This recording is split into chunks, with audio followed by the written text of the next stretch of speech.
of share the perspective that they come from here. So Jason, if you want to start off. Hi everyone, my name is Jason Jeon. I work for Qtum Entertainment, which is a publicly listed Korean game and consumer tech company. I'm mainly in charge of our blockchain project, which is focused on creating a gaming ecosystem.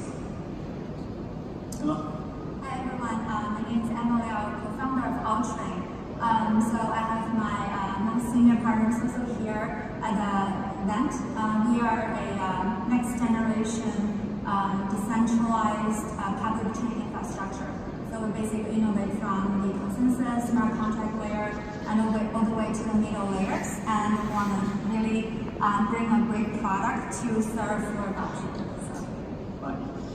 Hi everyone, I'm Mai from Japan and have been involved in this industry and being called as Miss Bitcoin since 2011. So I'm also the one who is interested in the development of this industry and anything. I'm always looking for the how I can contribute. And so first of all, I want to appreciate for $1 million donation from Binance last year. So Binance raised $1 million in BTC for Japanese flood happened. So I feel very appreciated that people showing their kindness to the people suffering from disaster by using cryptocurrency. Thank you to Binance and CZ and everyone involved in this donation. Thank you. Patrick. Hello everyone. Here is Patrick. I'm the co-founder and the chairman of the Qtum Foundation. So before the Qtum project, I was preparing the PhD in China and then dropped out from the university and started the project. Yeah. I mean, we released the project in 2017. Just before the bubble happens, at the highest time, the market cap was like $5 billion, and right now only 10% left. Yeah, but it's still a pretty successful blockchain project from China and from Asia. Yeah. All right, thanks everybody. Patrick, we'll stick with you for the first question here. Yeah. Kind of set the stage for the conversation. Why do we need kind of a world of decentralized applications? Kind of what are the benefits that it brings to this kind of world that we live in now with these centralized platforms and applications? What's the benefit here? Yeah. So just like I mentioned in the keynote like 2 hours ago, like today, like all the data or all the personal information is controlled by the big company like Google, like Facebook, like Alibaba. I think in the next few years they become more powerful than the government because they know everything you are doing every day. They know what kind of food you like. I mean, like everything you buy online, Alibaba have a database. Yeah. So I think the decentralization or the decentralized apps or the dApps is the only way to take back your personal control of the data from the internet. Yeah. It's basically to give us a more like a fairness ways for everyone to participate in all the economy activities. Yeah, that's the only solution we have right now for the whole internet. Everyone can fairly participate in the network and no need to leak your privacy and also the personal control of the data. So I think that's a long-term meaning I can see for all the dApps in the near future. So want to add a comment there? All right, so that's a great vision. Sounds great. Emma, I'm going to come to you. Is the tech there now to support this kind of ecosystem of robust ecosystem of decentralized applications? Is the tech there now? And then what are the important features of a protocol that could support something like this? I think we are not there yet because right now all the platforms are pretty in early stage. Even for Bitcoin, I mean, Bitcoin is not a platform. Bitcoin is designed to be a cryptocurrency. I mean, for Ethereum or for EOS, the EOS, or like for Qtum platform, the most popular dApps is purely about gambling or like the betting. So we are not there yet, because the platform itself have so many limitations. Like for Ethereum, like one CryptoKitty, like a software or like an application can start the whole network. So how can you expect like millions transactions per day for the decentralized applications? But I think the tech knowledge is not the only barrier for people to join the decentralized economy right now. The barrier is also about the education, and it's also about the awareness of the whole blockchain industry. How can we educate more people? How can we raise the awareness for the whole society to to really rethinking why we need the personal data controlled by ourselves, why we need privacy, and why we need the decentralized apps. I think people today, they do not really have the awareness of the personal right. All right. And then maybe you have a perspective on kind of where the tech sits now. Right. Actually, for Ultrain, all our R&D and scientists are from Alibaba, and they were in charge of the Ant Financial's blockchain team and or Alibaba's head of data security. So as a centralized, they come from a centralized platform and use all these personal data, take advantages in a way that make a lot of money. So ideally, they want to come out from the system and to pursue a truly decentralized platform, as we truly believe that decentralized platform could serve as a better purpose. But of course, if the efficiency and security or the product is not friendly enough, the adoption will be a key bottleneck for a lot of people to understand. And I'm coming from a traditional financial background and have the advantages of knowing a lot of business owners in various industries. So I think we are, from the tech side, actually from the business perspective, sometimes they do not need a fully decentralized solution. Sometimes they can be happy enough with a constellation solution or private chain. However, we do believe like a fully decentralized platform will serve a better purpose as the fundamental infrastructure, and on top of that, we can do a lot of customized solutions for various industries.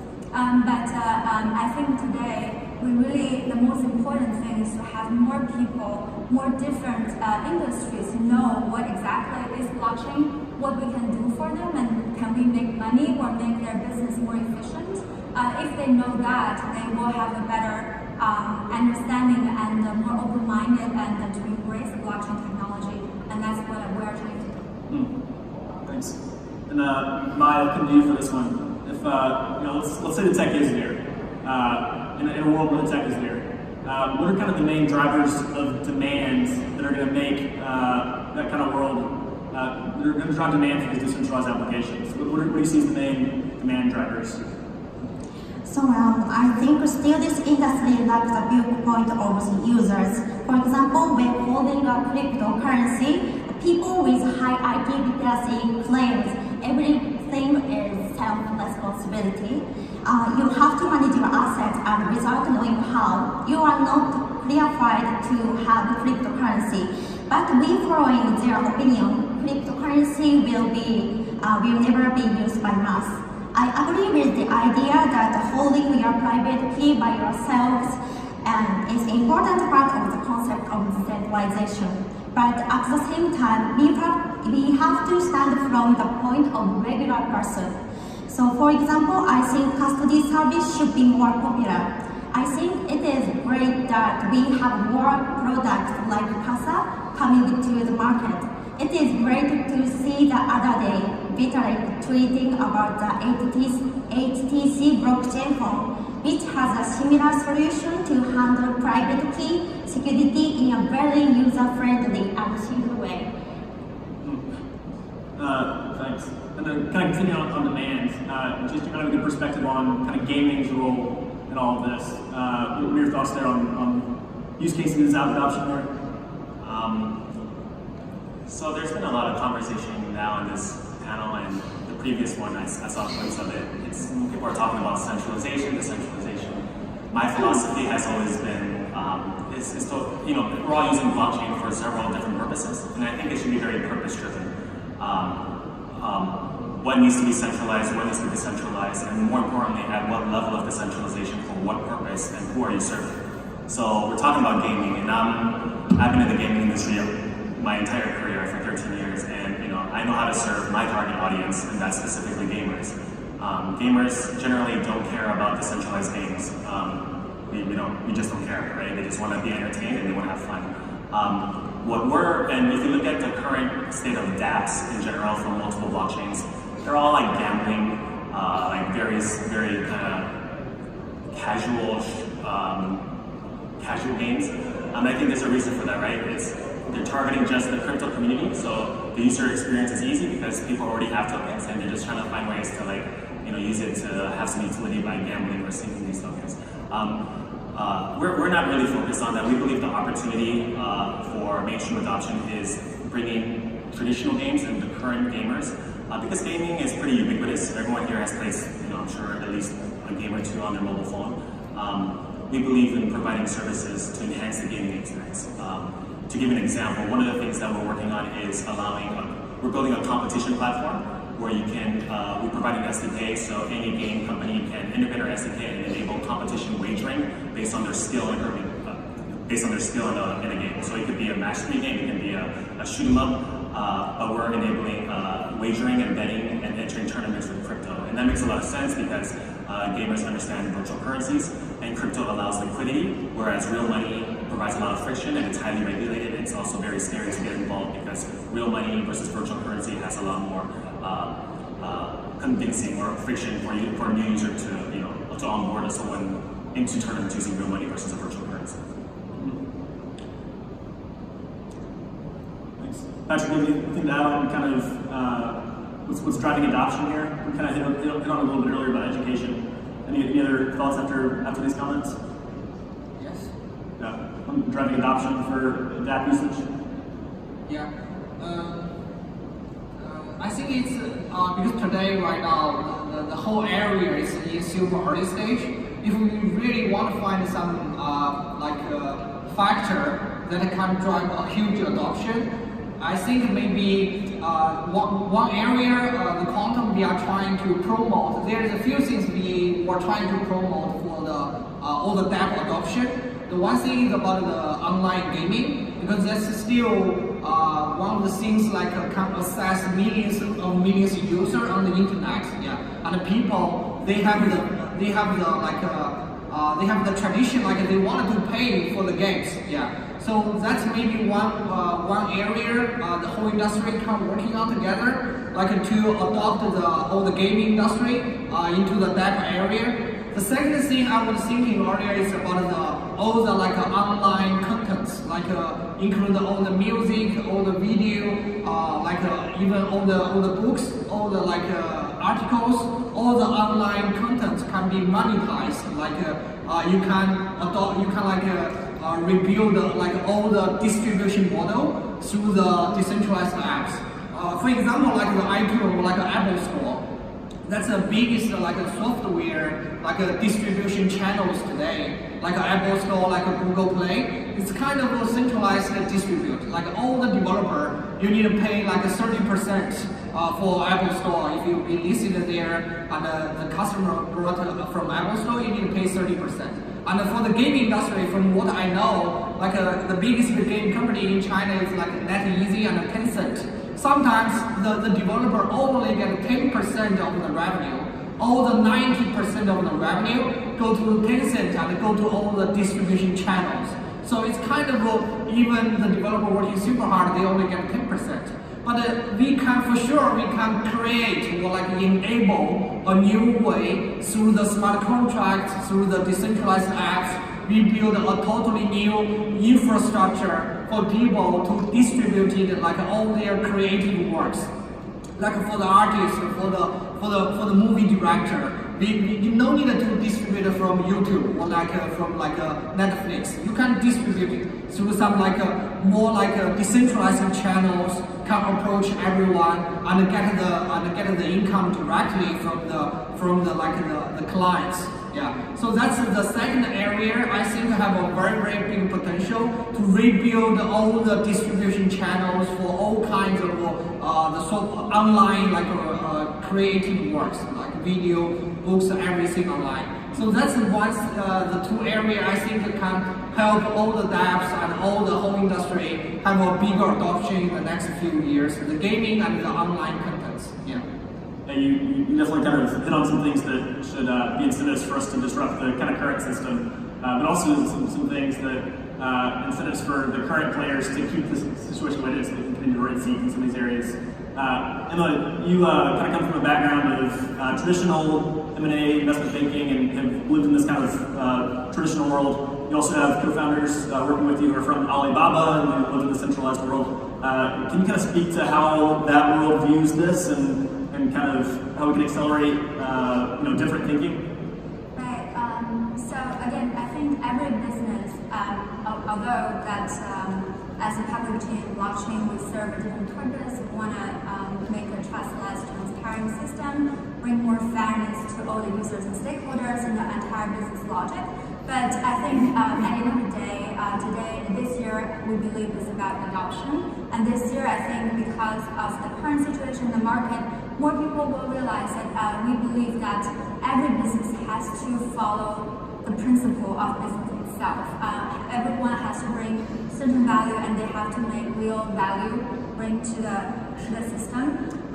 So that I think currently the biggest issue for different industry verticals, as I mentioned earlier, is that they don't see how they could relate to blockchain industry or how blockchain could do better for their current system. From our go-to-market strategy, if you will, first of all, I think the tech is almost ready from our mind. The current solution is already able to provide enough transactions for the business usage in our analysis. Actually today, if you look at Ethereum, for example, if you have 250 daily active user or active transactions, you can already be ranked as top 10 Ether dApps, and so is some others. And EOS is a little bit higher, but really very low compared to the traditional centralized world. From what we see is that we actually really will talk to various business owners and talk about what is the bottleneck, what they believe the blockchain could do. Like Patrick just mentioned, the content industry is great. It potentially can bring better value to all the stakeholders end to end. However, to be able to pull that platform together, people gotta have really good industry resources, and to have the resources and channels know all the stakeholders. And this is not currently yet a startup could easily do. Look at now today, actually in the traditional TMT VC world, this year is also very, very difficult because new startup ideas is very difficult to draw the resources to be successful again because all the giants are taking up more resources of everyone. So our go-to-market strategy is to work with industry head, not Tencent, but for example, the Tencent bet on the casual game called Edge in the Sky, and we work with the largest advertising company in China, Blue Focus, etc., in various industries, and we brainstorm together with what they think this industry has somewhat next could be revolutionized. Our mind is that blockchain could do really great for C2C, end-to-end solutions and to really invent the business models. And we will start some project with these people so that we can share, share the resources. Yeah. Jason, let's look at a specific part of the world here and what people who are building dApps should look to for kind of key points of adoption. You all have a lot of users in Korea, Japan, Southeast Asia. What are some key points that kind of dApp builders should be thinking about to reach users at a better level than to her point on Ethereum users dApps now? Sure. So it's hard to just say, for me, dApps as just one thing. Sure. Because dApps can mean a lot of things, right? If you just forget dApps, just services and applications, there's just so many different types and it serves different users and has so many different purposes. And I think if you wanted to build a dApp in Korea, I guess it's no different than building a regular application or a centralized application, right? So everyone's building a dApp because they feel like they can provide a strong new value proposition they can bring to an audience, right? And that's why you're building a dApp, because you're fixing some issues, or you're lowering prices, or you're decentralizing something so it's more democratic. Whatever the reason is, you're increasing the value proposition. So once you increase the value proposition, then you're ready to go to various markets, right? But even then, it's still challenging because every market is very different, right? You have to look at the market. Like, so I'll give you an example. In gaming, just in gaming, that's just a sliver of applications in general. You know, you have to know like what games that people play, right? Males play RPGs, females play RPGs, but they also play casual games. You know that there's a 98% smartphone penetration rate. You know that the major players are Google Play, they have 90% Android. You have to know all these facts, and then you have to build a game around it, and then you have to localize it. You have to be culturally sensitive. You have to know, how they play these games. Do they play it in the subway, so you can build it for one hand? You play, people in the US drive, so they can play with two hands. There's 100 different factors, and now you're able to design a game to be able to just compete, but that's no guarantee for success. Then you need to distribute and market, and you have to find local partners. So it's a very, very hard thing to do. I know we're up here and people talk about theoretical things about removing middlemen and all these things, but it's not so easy, right? That's where we want to get to, but it takes time, it takes partnerships with centralized big powerhouses and education, and slowly getting there step by step. That's just my personal takeaway. Thanks. We're about out of time, but I want to close and get you on the record on taking a side on one question. Last year at your conference, Joe Lubin and Jimmy Song had a bet, or started to frame a bet for the year 2023, and what the usage of dApps would look like then. Would there be a public blockchain that has 5,000 daily active users, 100,000 daily active users over 6 months? Patrick, what's your take on 2023? Will we see a public blockchain that supports that kind of use? What kind of use? Will we see a public blockchain that supports that we see activity of 10,000 daily active users and 100,000 monthly active users average over 6 months time frame? 5, yeah. I think like in the next 5 years, like Bitcoin gonna be still very, very popular. Yeah, and I hope Qtum will be one of them. And Ethereum and EOS should be there, and maybe Ripple. Yeah. Right. Yeah. Right. So, as everyone here knows, my nickname is Miss Bitcoin, and I like Bitcoin, and so same as you. So I think the Bitcoin more popular, and of course other dApps and other applications still, of course, getting bigger, because so many of my friends are working very hard to expanding this. I think it's going to happen, and I'm more optimistic about this question than because currently, like Ultrain, our permitted mainnet is up, and actually we're supporting one of the largest luxury e-commerce transaction chain, like Zozo in Japan, Trendy Clothes, and their data is already on our chain actively. Every day is more than a few hundred data on chain already. So that's just one application. So application areas like gaming is much more active. So I think that maybe will happen faster. Right. Definitely yes, because assuming the technology can support it, and I'm very bullish on gaming. Imagine a gaming with 1 million DAU, which there's a lot of, and it's all on chain, and there's transactions, whether it be trading or betting or whatever. Just having several transactions per user per day is equal to 10 million transactions, and automatically you're way above that. You're in the number one blockchain. So I think it can happen overnight. All right. So I think we have 3 yeses and 1 maybe. So we'll end it with that. Thanks, everyone.